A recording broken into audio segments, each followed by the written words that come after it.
तुम्हाला कधी असा अनुभव आलाय का की कधी कधी आपण काहीच एफर्ट न घेता आपली कामं सहजपणे होत राहतात.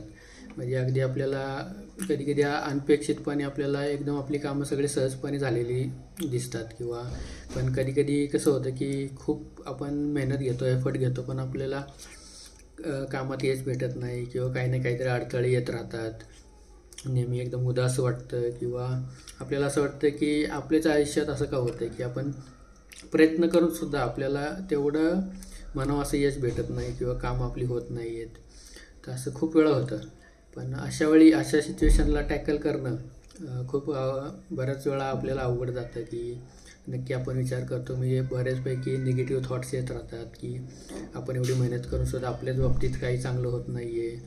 तर अशा सिच्युएशनला कसं टॅकल करायचं किंवा आपल्याला काही समजत नाही, म्हणजे कशातच मन लागत नाही आपल्याला की धड कामात पण नाही किंवा बाहेर जाणं किंवा इतरांशी बोलणं बिलणं, किंवा असं वाटतं की आपल्याला जग फार पुढं निघून चाललं आहे ना, आपण अजून तिथंच आहे की आपलं कसं होणार काय होणार, असं थोडीशी काळजीसुद्धा वाटायला लागते. पण अशा वेळी काय केलं पाहिजे की अशा वेळी थोडा आपण संयम ठेवणं गरजेचं असतं.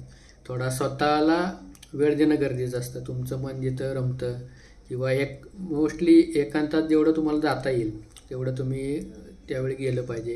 कुणाला मंदिरात जाऊन थोडंसं 1-2 तास शांतपणे बसलं पाहिजे किंवा बाहेर जायचं असेल तर तुम्ही निसर्गामध्ये गेलं पाहिजे. ह्याच्यामुळे काय होतं की आपलं माइंड हळूहळू डायव्हर्ट होऊन आपली मनस्थिती शांत होत राहते.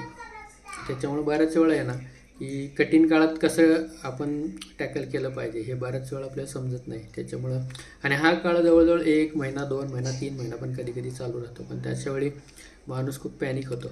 पण अशावेळी संयम ठेवणे आणि स्वतः जास्तीत जास्त तुम्ही स्वतःला जितका वेळ द्याल तितका तुम्ही त्या परिस्थितीतून आपण बाहेर पडत जातो.